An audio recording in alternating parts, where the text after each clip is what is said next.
You know, if this budget ends up passing, then everything in Canada will be exactly like Mark Carney wants it. Once you see it, you just cannot unsee it. And it might change everything for you. The Liberals have just debunked their own narrative without even having the brains to realize it. So that's what we're up against. Mark Carney keeps calling this nation building, but the more I hear him talk about it, the more I read through it, the more it just looks a whole lot like nation blocking. I'm Jasmine Lane. Subscribe, like, follow, and comment your thoughts down below. As always, share this video as well.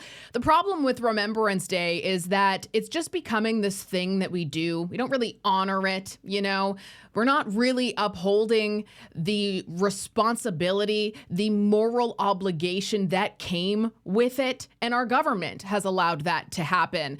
I mean, it doesn't help that they now want to have the new Canadian Army is going to be people with 1 week of training and no uniform. And, you know, when the guy who stormed Normandy says that we are less free today, you better start paying attention. That veteran's warning, it's not like he's complaining about taxes or culture wars directly, but what he is saying is the fundamental promise of Western democracy is being undone. His generation stormed beaches, went through the most traumatic possible things a human being can see and can do, so that we would have the freedom to speak, to debate freely, to worship, to assemble. And what modern governments are doing today is trying to take all of that away. They're trying to criminalize dissent, to restrict speech, to have all sorts of policing, state government, top-down, centralized approaches that don't work, because every nation is different with different cultures, different things that you need to respect, because that's what made that nation. And here's some pretty shocking statistics for you to see this. And I understand that this is from the UK. However, Canada is on the exact same path. It is very much there. And there's a lot of people who think it's the compassionate thing to do, to erode what your nation is, what it was founded upon, that's nice. I ask you, well, why is it that it's only Western civilizations who are forced to take such compassionate roles? What would happen if we tried to do the same thing to those other nations? You know, yes, of course, if people are fleeing terrible situations and they want to assimilate into our culture, I welcome you with open arms. I truly do. But if I went to another country, say as a Christian, and I wanted to worship, what would happen to me in those other countries? Yet, coming here, everybody demands the same treatment. I'm all about equality. You don't get that, though, just because you feel as though you can run over me. That's not how that works at all. That's not equality, that's domination. And there's a number of different studies that you can fact check on this, but as an example, from heritage.org, the Index of Economic Freedom, Canada is sitting at 75.5, which is high. It's mostly free is actually what they consider it. According to 2024 reports from the Human Freedom Index, Canada is sitting at 11. And this one I thought was very interesting. When it comes to the World Press Freedom Index, 2025 results are not actually out yet, but we can see from 2015 to 2024 that our press freedom has fallen. And while, yes, there's plenty of areas where Canada is doing better than other G7 nations, and there's also plenty of areas where Canada is dead last of the list. And the one part that's really important here is the fact that through and through across the board, we see that Canada post-2015 has fallen down the scale on some of these. And it might only be by 1 point. Why did we fall down by 1 point? We're Canada strong and free, right? That's what everybody keeps telling us. We're the best nation in the world.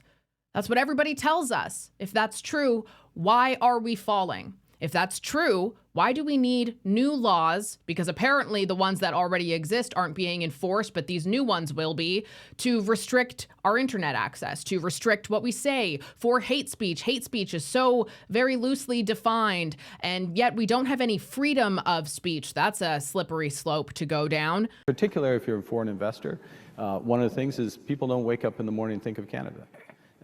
And so when they think of Canada, it has to be easy for them to think about it. okay, it's got the lowest tax rate for investment. I'm going to have regulatory clarity. There's lots of institutional, people know this, there's lots of institutional capital in Canada and very strong banks, so I can get financed if I'm going to move forward. The U.S. is doing that too, though. So what is the extra thing that Canada? Well, we have Big Beautiful Bill, rule of law. That's one of the big things. So it's true. That's the thing about cherry-picked data, is that if it were true, you wouldn't have to say it, because we wouldn't be in the problem that we are in. We wouldn't be in the crisis that we are in. Actually, none of what he said, not a single piece of it, is true in any meaningful real world sense. So let's break that apart, shall we? Lowest tax rate for investment. That is categorically false. Canada is not tax competitive. Our top marginal personal income taxes are among the highest in the G7. Corporate tax burden is typically higher than the United States of America. Depends on what state you're in, but typically higher. Capital gains, the inclusion rate actually went up. Carbon taxes, industrial carbon taxes, which we will be talking about more today, apply across supply chains. Payroll taxes, CPP, EI, all material that are all material and rising. And businesses don't really care about one line of tax, because the effective combined tax burden is what has actually pushed people out. And that number is quite bad. If we truly had the lowest investment tax rate across the board, and that made sense, and it wasn't one tiny cherry-picked data set that is completely irrelevant when you factor in the cost of everything else, we would be seeing factory constructions, we would be seeing higher productivity, fast GDP growth, capital inflows. But what we're seeing instead is project cancellations, capital flight, declining productivity, among the lowest in the G7, and GDP per capita falling. So that in and of itself just proves that claim is completely false. Investors do indeed vote with their money, despite where their citizenship is held, and their money is leaving Canada in record numbers. Also, to say that we have regulatory clarity, wow, that is just laughable. Take, for example, this new announcement. Help me understand a little bit more specifically on the Major Projects Office. If you're designated a project of national interest, does that mean you have to adhere to this Buy Canadian policy? Because I can understand why the government might pay higher prices for domestic economic activity, but a private sector company with shareholders and a fiduciary responsibility, that's a tougher pill to swallow. So is it just in public infrastructure work that goes through that office, or is it everything that goes through that office? The goal is to make sure in the end that they take they use Canadian steel, Canadian aluminum, and Canadian lumber, for sure. Okay. That's been the goal. Now, but what if a company thinks it's too expensive, for example? The goal is to make sure that they take our Canadian steel and Canadian aluminum. And these conversations have already started, because companies understand that they need to do their own work, that they need to contribute, that we're building one strong country, and it's part of the deal of being able to be a major project is actually to spur economic benefits across the country. That's exactly why Prime Minister Carney came up with this idea of major projects and being able to fast track them, because we need to do that to create economic growth at a time where we're dealing with trade tensions and a complicated, to say the least, southern neighbor. Little reality check for you. Sounds patriotic until you break it down. Buy Canadian actually would drive up costs, especially if Canadian inputs are more expensive, which they often are. Forcing companies to buy them would mean higher production costs, higher capital costs, lower global competitiveness, and fewer projects will be viable. The absolute opposite of nation building. So I guess when costs go up and companies build elsewhere, you're helping Canadian workers by removing work opportunities. That's exactly what that end goal will be. We're also imposing even more protectionism at the exact moment when we can't afford it and criticize the United States for being protectionist. Canada's economy has falling GDP per capita. We also have massive investment decline, and we are losing capital to the U.S. So the solution, I guess, is to force companies to pay even more because we are broke? Well, there's a looming trade war with the United States and the industrial carbon tax in place. I'm wondering if in your plans to support Canadian industries, you would consider exempting companies from the industrial carbon tax, particularly like ones like Algoma Steel, which are actively working towards having greener technologies in place in the near future. So what's happening is that there's a couple of things here. One is that there's a value to that industrial carbon tax in the predictability of that tax and the certainty around. It encourages the types of investments that help companies such as Algoma leapfrog their competitors, and leapfrog in many cases their American competitors, but international competitors. We'll see how far that gets you. And Buy Canadian doesn't work without supply. You know, the U.S. can do Buy American because they have the industrial capacity, the cheap energy, the efficient logistics, more than anything, minimal permitting timelines, lower taxes. Canada doesn't have that. We don't even have a national east to west energy infrastructure. And there's been no inclination that that's going to come up. With our new Buy Canadian policy, whenever the federal government spends, we will select Canadian suppliers by default, rather than using the current best efforts approach. And this approach, this new approach, will extend to all federal agencies, all Crown corporations, such as Build Canada Homes, such as Alto, high-speed rail, and such as our spending from our new Defence Investment Agency. Our Buy Canadian policy will include federal infrastructure spending, ensuring that as much as possible of that $70 billion we're planning to invest in the roads, bridges, and community centres on which Canadians rely comes from Canadian-made suppliers. And in those cases, when domestic suppliers aren't available, purchases will be required to include Canadian content or to be sourced from trusted partners. And those cases will be the exception, not the norm. And if something about this feels a lot like early dictatorship behavior, which, to be fair, historically often start out as patriotic, similar to what Carney and the Liberals are doing, well, authoritarian economics certainly does not start with some secret police or anything like that. It actually starts with state-directed production. Step one, the government makes private industry dependent on state approval. Number two, the government conditions approval on ideological compliance. Step three, the government controls supply chains. Then the government controls capital. And then the government controls speech and dissent. So we are already with this in stages 1 through 3, arguably a little bit of stage 5 and 4 already. So, yeah, this sounds a lot like coercion that's dressed up as patriotism, which is kind of the playbook. The fact that they're normalizing control and by using the fear-mongering rhetoric. Because Canada is facing a hinge moment. The world's more divided and dangerous. The global trading system is being rewired, threatening Canadian jobs and businesses.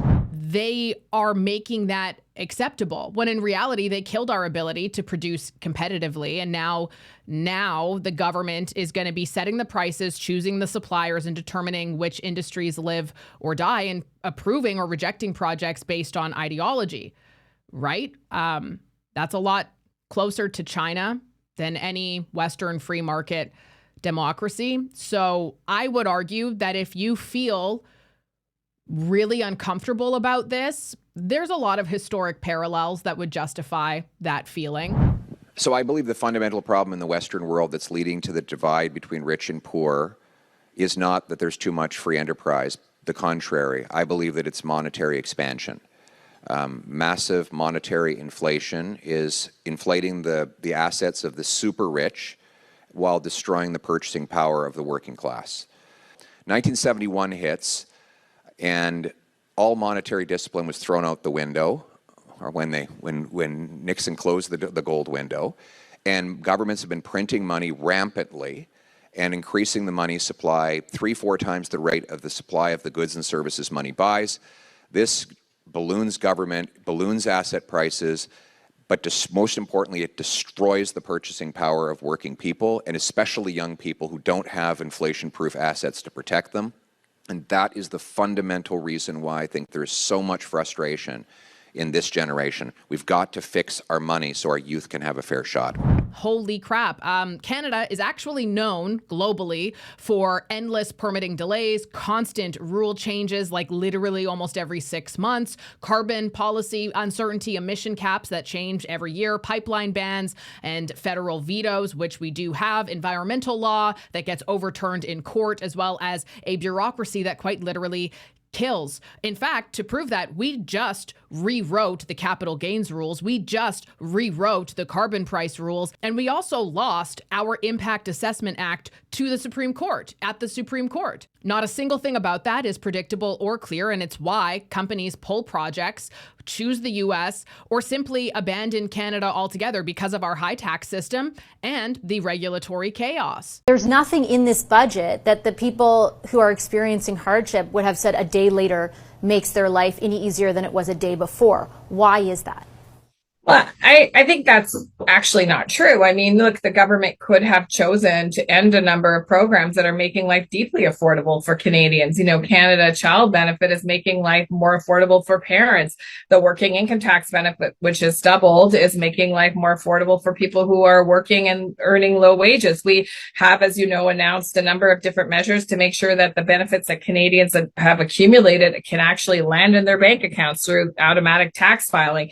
And finally, I would say in my own file, for example, adding 30,000 Canada Summer Jobs positions is a deep reflection of the challenge that youth are having in terms of finding jobs and getting that quality experience on the job. There's also additional supports for work integrated learning for young people who are currently studying, who want to experience paid learning in their sector, which we know results in better attachment to the workforce. So this is deeply a budget that focused on the immediate costs right now and helping Canadians with those immediate costs and investing in the things that are going to provide better outcomes for Canadians in the years to come. On Friday, I gave a speech and I hosted the Manitoba Conservative Gala. And one of the things that I said in my speech was, when people rely on the government to survive, the government no longer serves, it owns. And I think that that is deeply relevant here with that laundry list of here's why it's good for you. Here's why you'll never get off the system. Here's why we're going to ensure that you continue to vote for us. And you know what? After reading Mark Carney's book, Values, which I've done twice now, I've realized that there's also a hidden little climate ideology filter in this, because if companies are forced to use Canadian steel, Canadian aluminum, Canadian lumber, they are then forced to use materials that are ESG aligned, which is what Mark Carney wants, presumably because he's very heavily invested in that. That is his entire goal in life, is to be a leader like Karl Marx when it comes to this sort of thing. So the act quietly enforces climate policy by controlling supply chains, which is essentially a backdoor green mandate, not an economic plan. Everything about this is actually really bad for our economy. And even a Liberal MP, Nate Erskine-Smith, agrees with this one. First, stalled climate action, cutting tree planting, moving away from an emissions cap, winding down greener homes. No new money for climate action. On housing, it falls short of these specific promises in our platform, and it unfortunately falls well short of the wartime effort that many of us thought we'd deliver. The budget adds $140 billion in new spending over 5 years, $90 billion net after savings, and only 36% of the net new spending is capital. My kids shouldn't pay for today's military or for me to save $400 of income taxes. We see the budget commit to a new inefficient fossil fuel subsidy for LNG facilities. We do not need more public dollars chasing fossil fuels. Worse, we see major cuts of over $2.5 billion over 4 years to international development assistance. Overall, the budget meets the moment in part, but fairly, it does not live up to its promise of generational investments. And right here, I want you to witness propaganda versus reality and the deep impact it has on one's mind. About half of those aware of the budget say they think this is a step in the right direction. The other half think it's not. And what we also learn is, though, when you dig deeper and you actually ask people, like, do you think you're going to be better off because of this budget? Only 17% do, and the size of almost more than double of that say they won't be. It will actually hurt them. We have become a country where intent matters more than impact, even if that intent is not legitimate and honest. That intent could just be a nice little buzzword, because the impact is what's actually the most genuine. And the fact that there are so many people who are not judging the budget based on what it does, but how it sounds, that's not a healthy democracy. That's just really good marketing. The fact that there are people who will say the budget is good for Canada, even while admitting it's actually really bad for me, is the whole problem, though. Canadians have come to have low expectations of government, low financial literacy, high exposure to narrative messaging thanks to Bill C-11, C-18, the proposed C-63, as well as a high trust in bureaucratic solutions, because it sounds good, it sounds hopeful, even though it's not. And how dare you try to criticize that thing that sounds so hopeful? There is a cultural instinct to reward good intentions, and also a learned helplessness after years of decline and nothing getting better. That is called complacency, and it's why we are where we are today. But there is hope here, because the youth in particular are waking up. And honestly, I think as Conservatives, we can do a lot better, because for 40 years, Conservatives have been playing defense, protecting what was left rather than rebuilding what was lost, right? And that era, it really does seem is ending, because the new generation is emerging, and they're really important. They are the future. And that generation is one who refuses to apologize for believing in truth, family, faith, and nation. We've seen that actually with youth predominantly being a part of this huge spike in people going to church. They want that community,